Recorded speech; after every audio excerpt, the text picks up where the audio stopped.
What's up, iJailbreak Nation? This is Jaden from iJailbreak.com.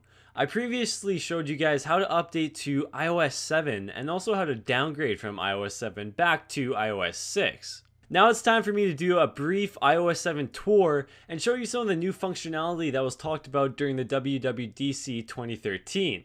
There are 12 major areas that Apple has touched in iOS 7 and also a ton of other small features that are worth noting. I'm going to try to keep this straight to the point to avoid boring you guys, but I hope you're excited. iOS 7's definitely not a dull subject. Let's first dive into the lock screen. The lock screen will immediately jump out to you as being completely different. Although the core functionality is still the same, it really provides a different experience. There's no slide to unlock button anymore for one. You simply swipe to the right anywhere on the screen and your device will unlock itself. We still have the camera grabber that can be accessed by swiping up. And you can also bring down the notification center directly from the lock screen in iOS 7, which wasn't possible to be accessed in iOS 6. As well as the control center, which we'll get to here shortly. When you have a passcode enabled, the lock screen also maintains its new style and looks stunning. Moving right along to the home screen, you'll instantly notice all of the icons are different. They're flatter and obviously more colorful. One new feature I want to bring your attention to right now is that the home screen uses the accelerometer to adapt to the screen in parallax, achieving depth or a 3D-like effect. Next up, you'll be pleased to know that both the time and weather application icons actually change dynamically. You notice it right now with the seconds hand on the clock app. While on the subject of icons, folders now work slightly differently. There's a new animation when entering and exiting folders, and folders have pages. That means you can place hundreds of apps now in folders. Heck, even the newsstand can be placed in a folder. The notification center is much improved with better widgets, the ability to see only notifications for today, all notifications, or missed notifications by tapping the tabs at the top of the screen. There's even more configurable options for the notification center in the settings apps, such as whether or not you want it to be enabled on the lock screen. One of the more exciting features in iOS 7 is the control center.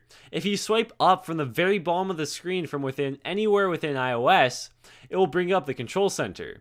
It has toggles for frequently accessed settings like airplane mode, Wi-Fi, and Bluetooth, along with a brightness slider, music controls, AirDrop and AirPlay shortcuts. Unfortunately, I can't demo AirDrop at the moment as I don't have another device running iOS 7, and other app shortcuts in the bottom. There's even flashlight functionality.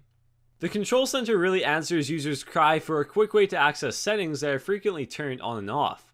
Right now it's not possible to customize the control center, but in a future beta version this might change. The only thing you can adjust right now is whether you want it to be accessible from the lock screen or not. Another exciting modification to iOS 7 is the multitasking switcher. As you can see here, apps are presented in WebOS-like cards with a preview of where you left off in the app and the app's icon shown underneath. You can remove apps by swiping up and cycle through them by swiping left or right. Now let's explore some of the stock applications to show you how much they have changed. First off is Messages. Unfortunately, there's no in-app replying functionality yet, but the Messages app has changed visually as you can see here. There's also new features like the ability to blacklist certain contacts. The notification banners have also changed. Let's send a demo message. Neat, huh? The Mail app in iOS 7 has been simplified and slightly redesigned. You can now swipe from the side of the screen to get to your email folder view, text has been refined, and photos now go to the edges of the screen.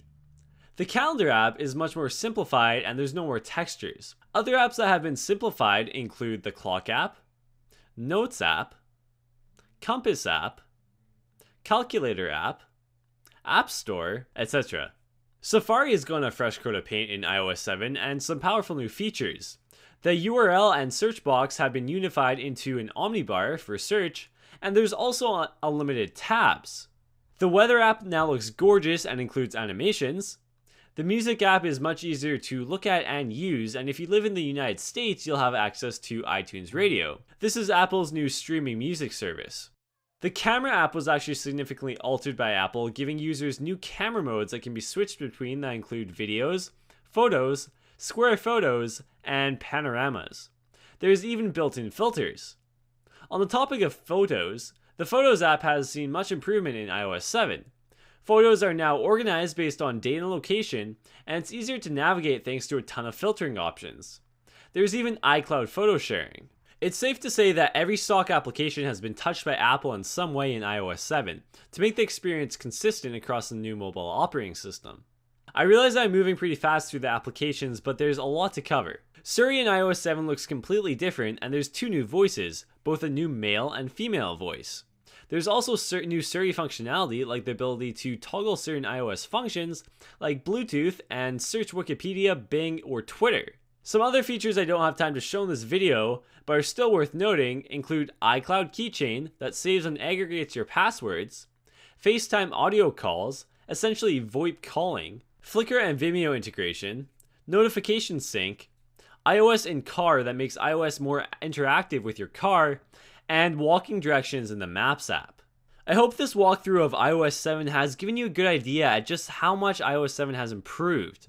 iOS 7 will be compatible with the iPhone 4, iPhone 4S, iPhone 5, 5th generation iPod Touch, iPad 2, iPad with Retina display, and the iPad mini. It's going to be released in the fall of this year. Let me know what you think of iOS 7 in the comment section below. I'd love to hear your guys' thoughts. As always, if you enjoyed this video, please subscribe for more great content and share the video with your friends if you'd be so kind. This has been Jaden from iJailbreak.com, and for more CJ Tweak reviews, tech news, and of course iOS 7 coverage, please tune in to the site.